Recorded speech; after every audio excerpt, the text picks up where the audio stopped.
सभी को नमस्कार। आज के इस वीडियो में आप सीखेंगे कि सिमुलेशन सॉफ्टवेयर का उपयोग करके डिजिटल सर्किट कंस्ट्रक्शन और इलेक्ट्रॉनिक सर्किट कंस्ट्रक्शन कैसे तैयार किया जाता है।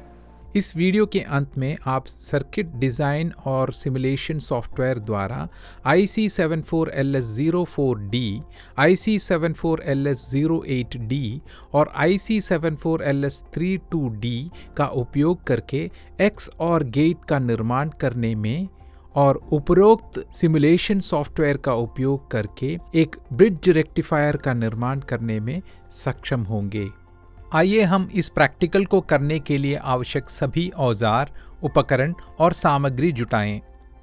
सिमुलेशन सॉफ्टवेयर के साथ पर्सनल कंप्यूटर, पावर और डेटा केबल के साथ प्रिंटर।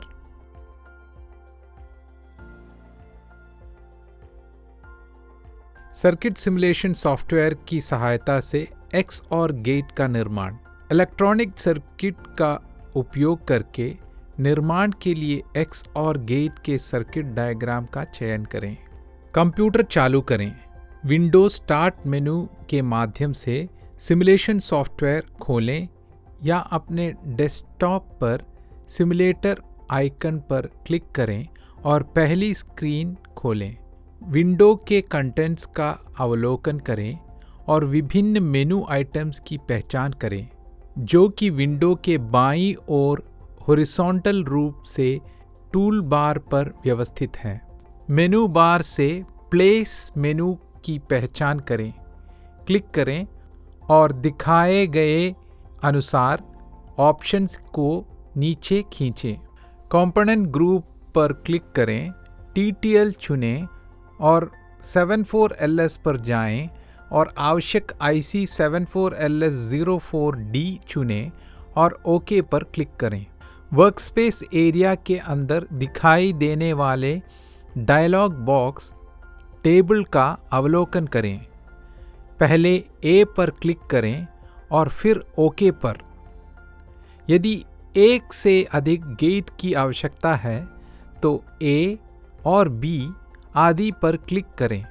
इन्हीं चरणों का पालन करते हुए दिखाए गए अनुसार मेनू से अन्य आवश्यक लॉजिक गेट्स IC74LS08D और IC74LS32D का चयन करें।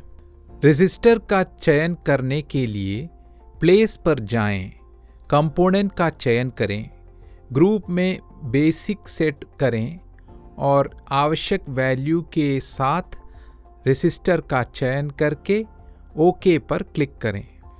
सर्किट में पावर सप्लाई जोड़ने के लिए प्लेस मेनू पर क्लिक करें, कंपोनेंट का चयन करें, ग्रुप में सोर्सेस सेट करें, DC पावर का चयन करें और फिर OK पर क्लिक करें।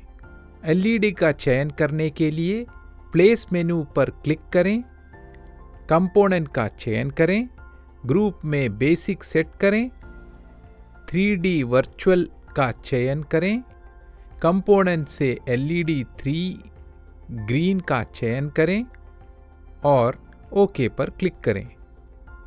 ग्राउंड का चयन करने के लिए प्लेस मेनू पर जाएं, कंपोनेंट्स का चयन करें, ग्रुप में सोर्सेस सेट करें, पावर सोर्सेस का चयन करें और फिर ग्राउंड का चयन करें और इसे दिखाए गए अनुसार वर्क एरिया में प्लेस करें।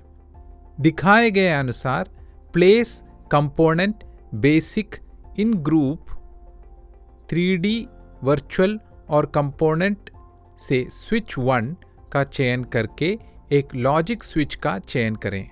सर्किट की वायरिंग करें। कर्सर को कंपोनेंट के एक नोड पर लाएं। एक बिंदु दिखाई देगा। कर्सर को प्लेस ऑफ वायरिंग पर ले जाएं। उस नोड पर एक बिंदु दिखाई देगा। अब वायरिंग समाप्त करने के लिए माउस पर क्लिक करें। उपरोक्त चरण का पालन करते हुए सभी कंपोनेंट्स की वायरिंग पूरी करें। वोल्टेज को 5 पर सेट करें। आप सिंबल पर डबल क्लिक करके और फिर वैल्यू बदलकर पावर सप्लाई का आवश्यक वोल्टेज सेट कर सकते हैं। OK पर क्लिक करें। इनपुट स्विच को A और B तथा आउटपुट LED को आउटपुट के रूप में लेबल करें। अब टूल बार से रन बटन पर क्लिक करके सर्किट को सिमुलेट करें।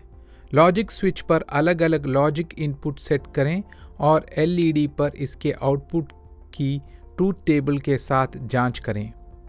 आइए हम सर्किट डिज़ाइन और सिमुलेशन सॉफ्टवेयर का उपयोग करके ब्रिज रेक्टिफायर का निर्माण करने पर चर्चा करें। कंप्यूटर को चालू करें, विंडोज़ स्टार्ट मेन्यू के माध्यम से सिमुलेशन सॉफ्टवेयर खोलें या अपने डेस्कटॉप पर सिमुलेटर आइकन पर क्लिक करें और पहली स्क्रीन खोलें। कंपोनेंट टूलबार या मेनू खोजें।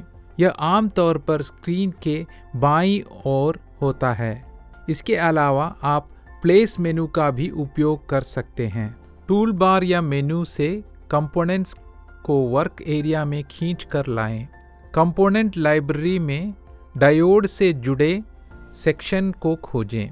FWB की पहचान करें, यानी full wave bridge. Bridge rectifier circuit का चयन करें और फिर इसे वर्क एरिया पर रखें। ट्रांसफार्मर मेनू से एक स्टेप डाउन ट्रांसफार्मर का चयन करें और उस पर राइट क्लिक करके उसे डिज़ाइन क्षेत्र पर खींच कर लाएं। अनुपात को 10:1 पर सेट करें, जिसका अर्थ है कि वोल्टेज प्राइमरी से 10 गुना कम हो गया है। ट्यूबुलर मेनू से उपयुक्त रेसिस्टर का चयन करें और उन कंपोनेंट्स पर डबल क्लिक करके आप उनकी वैल्यू भी सेट कर सकते हैं। जैसा कि दिखाया गया है, आप उस पर राइट क्लिक करके और आवश्यकता अनुसार 90 डिग्री क्लॉकवाइज या एंटी क्लॉकवाइज रोटेट का चयन करके कंपोनेंट की दिशा बदल सकते हैं। AC इनपुट वोल्टेज सोर्स को ट्रांसफार्मर के प्राइमरी साइड से कनेक्ट करें और इसकी प्रॉपर्टीज़ को कॉन्फ़िगर करने के लिए AC सोर्स पर डबल क्लिक करें। अपनी सिमुलेशन आवश्यकताओं के अनुसार फ्रीक्वेंसी और वोल्टेज वैल्यू सेट करें। ट्रांसफार्मर प्राइमरी साइड को ब्रिज सर्किट से कनेक्ट करें, जैसा कि सर्किट डायग्राम में दिखाया गया है, और इसकी प्रॉपर्टीज़ को कॉन्फ़िगर करने के लिए AC सोर्स पर डबल क्लिक करें। अपनी सिमुलेशन और आवश्यकताओं के अनुसार फ्रीक्वेंसी और वोल्टेज वैल्यू सेट करें। ट्रांसफार्मर प्राइमरी साइड को ब्रिज रेक्टिफायर से कनेक्ट करें, जैसा कि सर्किट डायग्राम में दिखाया गया है। सर्किट डायग्राम में दिखाए अनुसार ट्रांसफार्मर सेकेंडरी साइड को ब्रिज रेक्टिफायर से कनेक्ट करें। ब्रिज सर्किट के पैरेलल रेसिस्टर को कनेक्ट करें। अपने सर्किट में CRO को जोड़ने के लिए स्टिमुलेट मेनू से उपकरणों का चयन करें और दिखाए गए अनुसार ऑसिलोस्कोप का चयन करें। उस पर क्लिक करें और फिर अपने सर्किट में उस स्थान पर क्लिक करें जहां आप CRO रखना चाहते हैं। एक CRO चुनें जिसमें चैनल A और चैनल B मौजूद हो। चैनल A को सेकेंडरी वाइंडिंग और चैनल B को रेसिस्टर से जोड़ें। सिमुलेशन को रन करें और लोड रेसिस्टर में DC आउटपुट का निरीक्षण करें। यह आपके ब्रिज रेक्टिफायर सर्किट को सिमुलेट करेगा। सिमुलेशन CRO स्क्रीन पर सिग्नल प्रदर्शित करेगा। एक बार सिमुलेशन पूरा हो जाने पर आप लोड रेसिस्टर पर रेक्टिफाइड आउटपुट का अवलोकन कर सकते हैं। वेव फॉर्म एक रेक्टिफाइड सिग्नल दिखाएगा, जिसका अर्थ है कि AC सिग्नल को DC में परिवर्तित कर दिया गया है। रेसिस्टर से कैपेसिटर कनेक्ट करें और फिर सिमुलेशन को रन करें। वेव फॉर्म एक हॉरिजॉन्टल लाइन होगी। आपको कैपेसिटर द्वारा फिल्टर किया गया DC हासिल होगा और यह horizontal line filtered DC output है। इस वीडियो में हमने इलेक्ट्रॉनिक सर्किट सिमुलेशन का उपयोग करके डिजिटल सर्किट X और गेट का निर्माण और परीक्षण किया है, और साथ ही सिमुलेशन सॉफ्टवेयर का उपयोग करके एक ब्रिज रेक्टिफायर का निर्माण और परीक्षण किया है। धन्यवाद।